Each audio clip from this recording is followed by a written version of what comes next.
Bing was a great student. She's now a professor out at Connecticut University.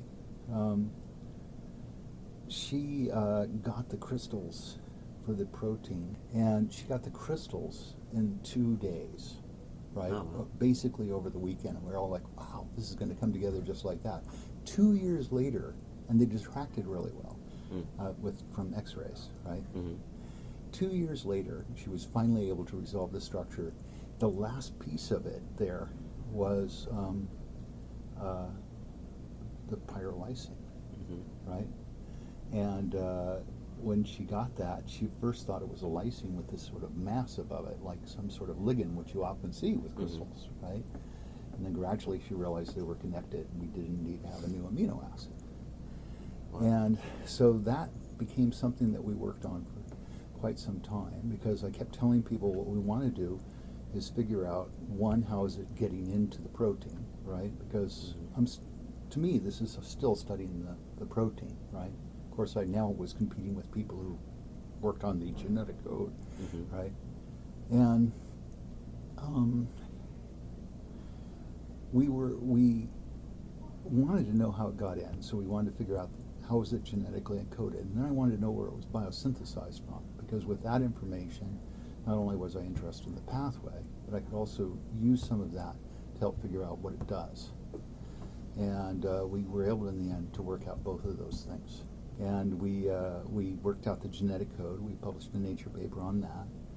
A couple of years later, we worked out the biosynthetic pathway, which was a lot of fun because it took unusual enzymes. And basically, pyrrolysine comes from 2 lysines, right?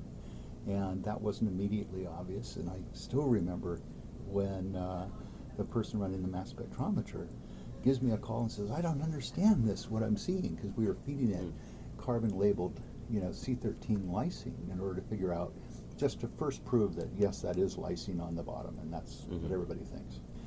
And she said, I don't understand this. I'm getting these shifts, which are way more than we should be getting from, just one, from that lysine going in. So I said, let me think about that. And she gave me the numbers, and I sat back, and an hour later I called her up and said, the whole thing's coming from lysine, and that was pretty amazing.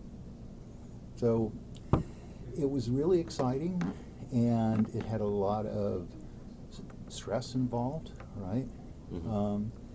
But it was really pretty cool, and what we're doing now grew out of that, so very organically.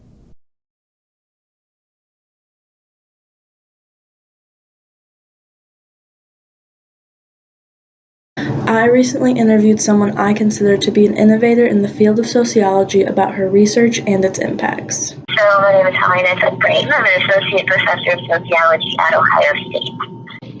And broadly, my research is always focused on genocide, so I look at different aspects of genocide. Some of it looks at why genocide happens using sometimes more quantitative methods to identify the risk factors of genocide and look at which countries are at most risk of genocide.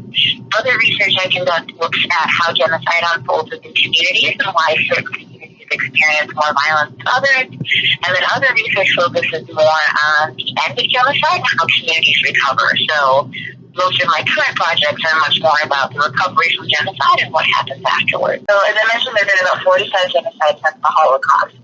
So I study this in part because I think this shouldn't happen, and I think there should be ways to actually predict and prevent genocide, as well as to help communities rebuild after it.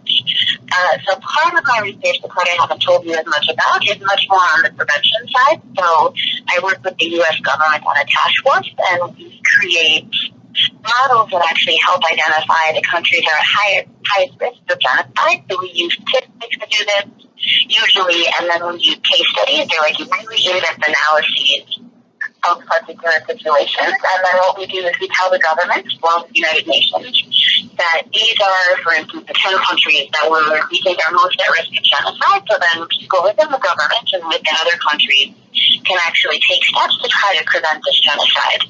So ideally, in a perfect world, some of the research that I do can actually hopefully help prevent genocide, and with it prevent loss of life, prevent loss of culture, and prevent all the harm that accompanies genocide.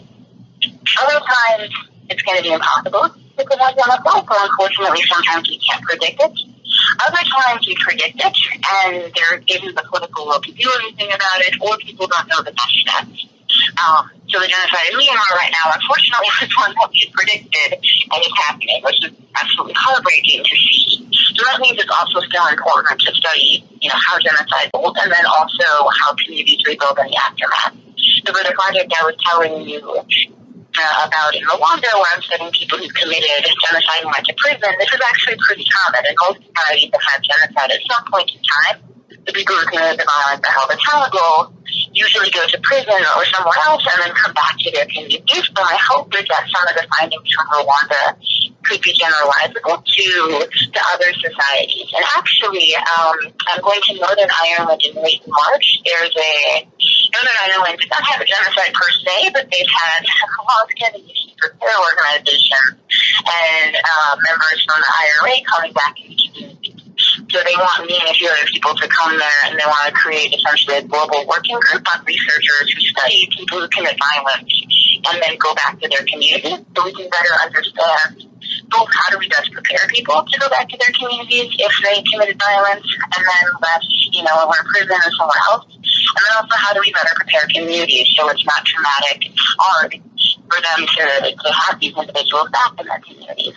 So in that sense, the hope is that even though my research will hopefully help Rwanda, it'll also hopefully help other communities that are still leveling for violence and still having to respond, decades later to what's happening next.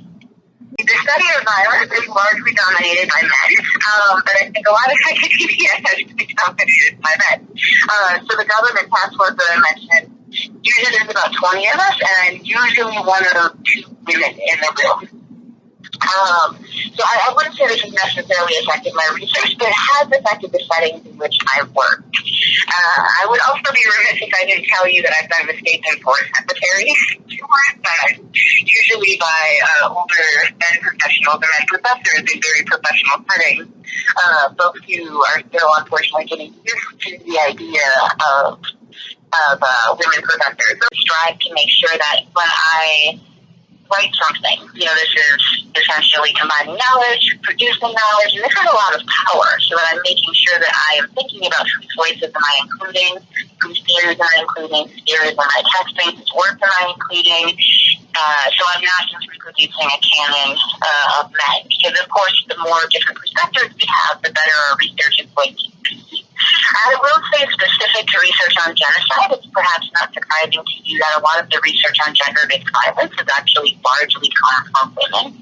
And gender-based violence can affect anyone during genocide. It can affect men and boys and girls and women and people of different genders as well. There was sort of a lack of research on gender-based violence and genocide until women actually started studying genocide. So when you look at the Holocaust, it wasn't really mentioned in any of the trials at Nuremberg. It wasn't mentioned in a lot of the research directly afterwards.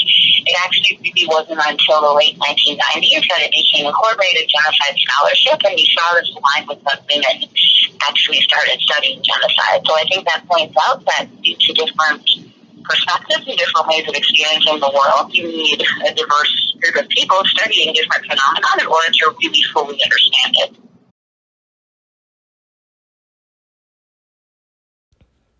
Hello, my name is Brooke Hartman, and I'm going to be talking with you guys about another interesting innovation that came in the field of food science.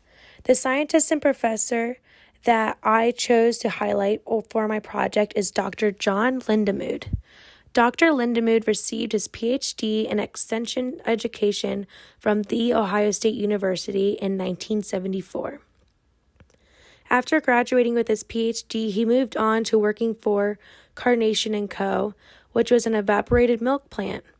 Working at Carnation & Co. sparked Lindemood's interest in food science and led him to end back up at Ohio State, joining the Department of Dairy Technology, which was a branch under the Department of Food Science. While at The Ohio State University, he taught students and was a part of many research studies and inventions lasting over 30 years.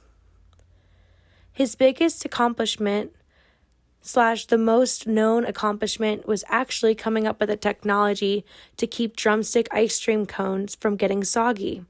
Lindemood and his fellow college Dr. Hansen came up with this technology while working at Ohio State. The drumstick was developed in 1928 by the Parker brothers in Fort Worth, Texas. But when the Parker brothers wanted to expand their company, they decided to sell pre-packaged ice cream cones to grocery stores. But they ran into a problem. Even though the ice cream cones were made and kept in freezing temperatures, the cones were becoming soggy from the ice cream before even being able to ship to the stores. This is where Lindemood and Hansen came along.